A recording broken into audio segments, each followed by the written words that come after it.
It was late October when I found myself in Washington, D.C. for a work conference. Tired of corporate chain hotels, I booked a room at the Emerald Hotel, a historic building that had been renovated into a boutique hotel. The photos online showed elegant rooms with vintage touches, and the location was ideal. When I arrived, the lobby had a charming but slightly eerie ambience. The receptionist, a woman in her 40s with sharp eyes, handed me an old-fashioned brass key. She told me my room was on the 5th floor, adding, "You're the only guest up there tonight. Enjoy the quiet." As the elevator creaked its way up, I noticed the mirrors lining its walls were slightly warped, making my reflection appear distorted. I chalked it up to the hotel's age and brushed off the unease creeping up my spine. The 5th floor was dimly lit and unusually quiet. My room, 503, was at the end of the hallway. As I stepped inside, I admired the vintage decor, wooden furniture, a clawfoot tub, and a large mirror above the dresser. But something felt off. The air was cold, much colder than the lobby had been, and it carried a faint, musty smell. That night I struggled to sleep. Around 2 a.m. I woke up to a faint noise. It sounded like someone whispering, but the words were indistinct. Groggy and annoyed, I assumed it was the heating system. I got up to check, only to find the radiator cold and unresponsive. The whispers grew louder. They seemed to be coming from the walls.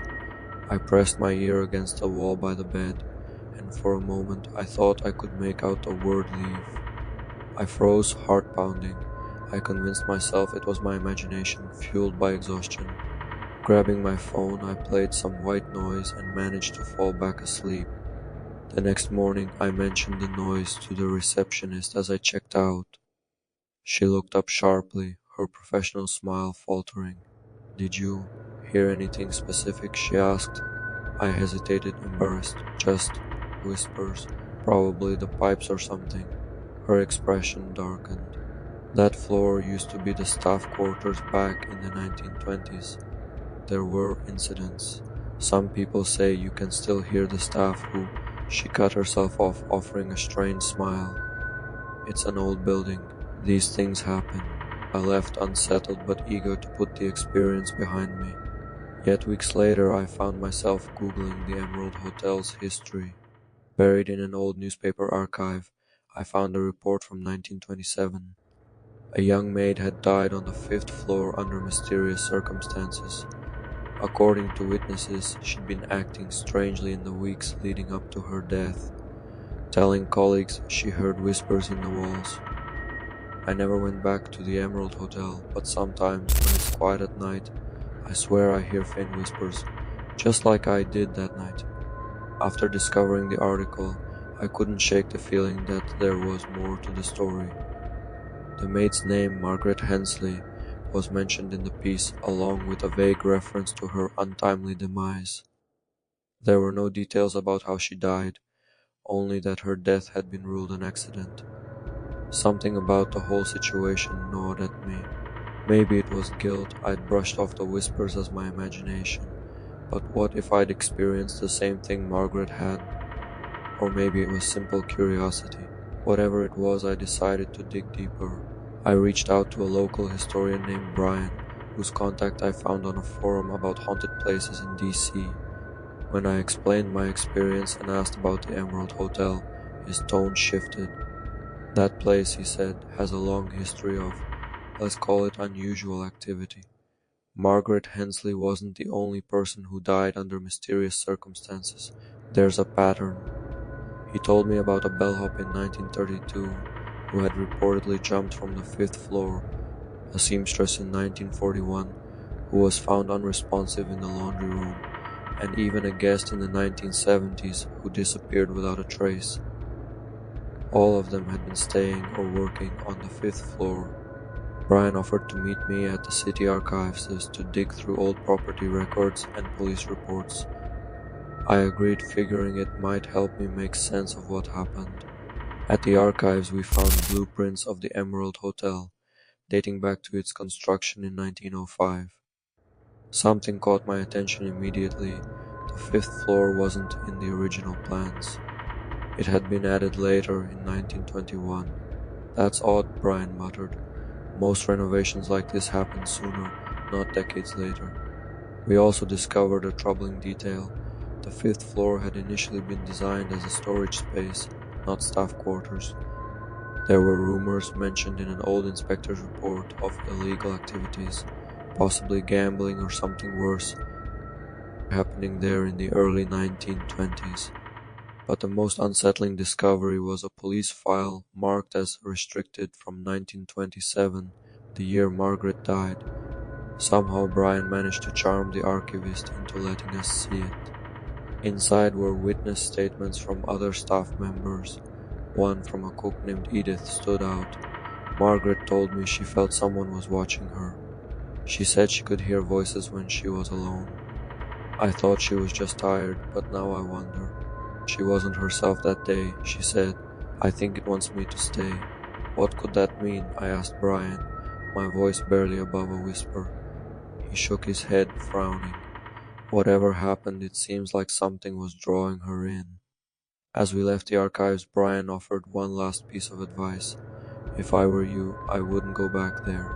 Some places carry scars, and the Emerald seems to have plenty. But I couldn't let it go. Against my better judgment, I booked another night at the hotel, this time not just to sleep. I wanted answers. When I arrived, the receptionist looked surprised to see me again. I asked for a room on the fifth floor, pretending it was my favorite part of the hotel. Reluctantly, she handed me the key to 503. This time, I was prepared. I brought a digital recorder, hoping to capture the whispers, and a small notebook to document everything. The night started quietly, but around midnight, the temperature in the room plummeted. The whispers began faintly, almost like the hum of distant voices. I pressed record and asked aloud, "Who's there?" At first, nothing changed. Then the whispers grew louder, and I heard what sounded like a faint laugh. My chest tightened and my breath caught in my throat. The mirror above the dresser fogged slightly, as though someone had exhaled in front of it. I stared, frozen, as faint words began to appear, written in the condensation. "Don't leave me." That was when the door to the room creaked open, though I'd locked it. The door creaked open slowly, revealing the dimly lit hallway beyond. My heart was racing, my instincts screaming at me to run, but I stayed frozen, clutching the recorder in my trembling hand. The whispers grew louder now, almost surrounding me, like a dozen voices speaking at once. They overlapped, indecipherable but unmistakably pleading. The words in the mirror, "Don't leave me," had started to drip, as though the letters themselves were melting. I forced myself to move, stepping toward the open door. "Who are you?" I asked, my voice shaking. "What do you want?" The air in the room turned suffocatingly cold, and for the first time I felt a presence, a heavy, oppressive sensation, as though someone was standing right behind me. I spun around, but no one was there. Instead, I saw the bed. The neatly made covers were rumpled, as if someone had just sat down. My pulse thundered in my ears as I backed away toward the hallway. Just as I crossed the threshold, the door slammed shut behind me with a force that made the walls tremble. I fumbled for the key, but no matter how hard I turned it, the lock wouldn't budge.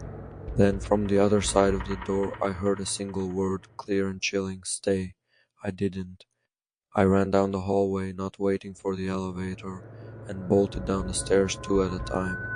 The night clerk stared at me wide-eyed as I burst into the lobby, out of breath and visibly shaken. "Leaving already?" she asked, her tone laced with something I couldn't quite place: concern. "Curiosity." I nodded, too stunned to reply, and handed her the key. As I turned to leave, she called after me. "You're not the first, you know," she said softly, "but you were lucky to get out." I didn't stop to ask what she meant. I hailed the first cab I saw and left the Emerald Hotel behind. That night I listened to the recording I'd made in the room. At first all I heard was static and faint muffled noises, but then around the time I'd asked, "Who's there?" I heard something unmistakable. A voice, a woman's voice, soft and desperate, saying, "Help me." I've thought about Margaret Hensley often since that night, about the whispers, the words on the mirror. and the suffocating presence in that room. Something or someone was trapped in that hotel, tied to the fifth floor, and I'd come dangerously close to being pulled in myself. I'll never go back to the Emerald Hotel, but sometimes late at night I wonder what would have happened if I'd stayed. Last spring I traveled to Washington, D.C. for a solo getaway. I'm a history buff, so I wanted to stay in a place with character. After some searching, I found the Capitol Inn, a small family-owned hotel in a historic building just a few blocks from the National Mall. The Capitol Inn wasn't flashy, but it had charm. The exterior was red brick with ivy crawling up one side, and the lobby had antique furniture and faded portraits of people I assumed were long-dead Washington elites. The clerk at the front desk, a young man in his 20s, handed me the key to room 207. He smiled politely but avoided eye contact as he said, "Let us know if you need anything, and try not to leave the window open too long." It was an odd remark, but I shrugged it off and made my way upstairs. The room was modest, with a high ceiling, a small writing desk, and a queen bed. A single window overlooked the street below, and though the view wasn't remarkable, I appreciated the natural light. The first night passed uneventfully. I spent most of it out exploring the city and returned late, exhausted. It wasn't until the second night that things began to feel wrong. I just settled into bed when I heard a faint tapping noise. At first, I thought it was the radiator, but the sound didn't match the rhythm of a heating system. It was irregular, like fingers lightly rapping on wood. I sat up, scanning the room. The desk was empty, the closet door was closed, and the window was shut tight. I told myself it was just an old building creaking, and went back to sleep. Around 3 a.m., I woke up again, this time to the sound of the window latch clicking. My heart raced as I stared at the window, which was still closed. But the latch, it had been in the locked position when I went to bed, and now it was slightly ajar. Trying to stay calm, I got up and locked it again. I even checked the street below, but there was no one there. Still, I couldn't shake the feeling that I wasn't alone in the room. The next morning, I mentioned the tapping to the front desk clerk. He looked up sharply and asked, "Which room are you in?" 207, I replied. He hesitated, then forced a smile. "Probably just the pipes. This place is old, you know." That evening, as I was reading in bed, the tapping returned. It was louder now, coming from the direction of the desk. I turned on the light and walked over, half expecting to see a mouse or something. Instead, I saw the chair, which I had pushed neatly under the desk earlier, slightly pulled out, as though someone had been sitting there. I froze, every hair on my body standing on end. Summoning my courage, I pushed the chair back under the desk and said aloud, "If someone's here, I don't mean any harm." The room fell silent, and I began to feel ridiculous. Maybe I was just imagining things. I got back into bed, turned off the light, and tried to sleep. But around midnight I was jolted awake by a loud bang. The desk chair had fallen over, and the window was wide open. Cold air rushed into the room, and the curtains flapped violently. Shaking, I slammed the window shut and locked it, then picked up the chair. My hands trembled as I grabbed my phone to call the front desk, but before I could dial, I heard something that made my blood run cold. A low, raspy whisper coming from the corner of the room said, "You shouldn't be here." I left that night, leaving my suitcase behind. When I told the desk clerk what happened, he didn't seem surprised. He simply nodded and said, "You're not the first." Later, I found out that room 207 had a dark history. In the 1940s, a man staying there had fallen, or perhaps jumped, from the window. Since then, multiple guests had reported strange occurrences, especially around the desk and window. I haven't been back to the Capitol Inn since, and I never retrieved my suitcase. Sometimes I wonder if it's still there, sitting quietly in room 207, waiting for me to return. Leaving the Capitol Inn that night felt like escaping something I couldn't fully understand. I checked into a chain hotel a few blocks away, but I barely slept. The whisper, the open window, the fallen chair, they replayed in my mind like a looping nightmare. The next morning, curiosity got the better of me. I decided to learn more about room 207. I started with a quick internet search, but nothing about the Capitol Inn's history came up, so I visited the public library. In the archives section, I asked a librarian about incidents at the Capitol Inn. She raised an eyebrow but directed me to old newspapers. After hours of searching, I found it, a 1948 article titled "Hotel Guest Dies in Mysterious Fall." The article described a traveling salesman named Harold Whitman, who had been staying in room 207 when he fell to his death from the window. Police ruled it an accident, but the article hinted at inconsistencies. Witnesses claimed to hear shouting from his room shortly before the fall, yet he'd been staying there alone. I kept digging. Over the next 2 decades, at least 3 other incidents were connected to room 207. A woman 1956 who suffered a heart attack in her sleep, a young couple in 1972 who checked out early after reporting strange noises, and a visiting journalist in 1983 who was found unconscious on the floor with no memory of what had happened. The deeper I went, the clearer it became that room 207 wasn't just unlucky, it was cursed. Still, I couldn't let it go. I felt drawn back to the room, compelled to understand what had happened. I contacted the Capitol Inn, pretending I'd left some important documents in the room, and arranged to pick them up. When I arrived, the same desk clerk was there. His polite mask faltered when he saw me. "I'm surprised you came back," he said, handing me my suitcase. "Can I ask you something?" I said, hesitating. "What's the deal with room 207? For a moment he didn't answer, then he sighed. "You wouldn't believe me if I told you." "Try me." He glanced around to make sure no one else was nearby before leaning in. "There's something wrong with that room," he said in a low voice. "People hear things, see things. It's been like that for years. Management doesn't talk about it, but I've heard enough stories to know it's not just in their heads." "Do you know why?" I asked. He shook his head. "No one does, but it's always the same tapping, whispers in that window. It's like whatever's in there wants out." I thanked him and left, but his words lingered. Against my better judgment, I decided to return to the Capitol Inn one more time, not to stay, but to see if I could capture evidence.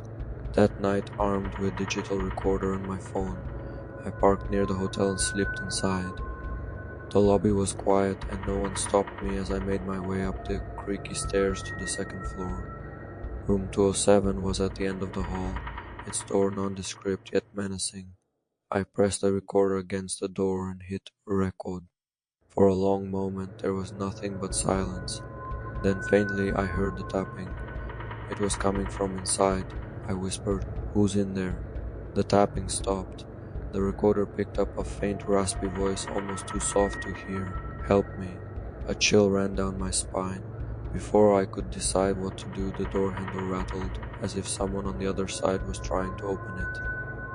I didn't wait to find out who or what it was. I bolted down the hall, down the stairs, and out into the night, my heart pounding in my chest. When I got home, I played back the recording. The tapping was clear, and so was the voice. But just before the file ended, there was one more sound, a long, slow creak, like the window in room 207 being pushed open. I don't know what's in that room, but I do know one thing: it's still waiting. For days, I couldn't stop thinking about that recording.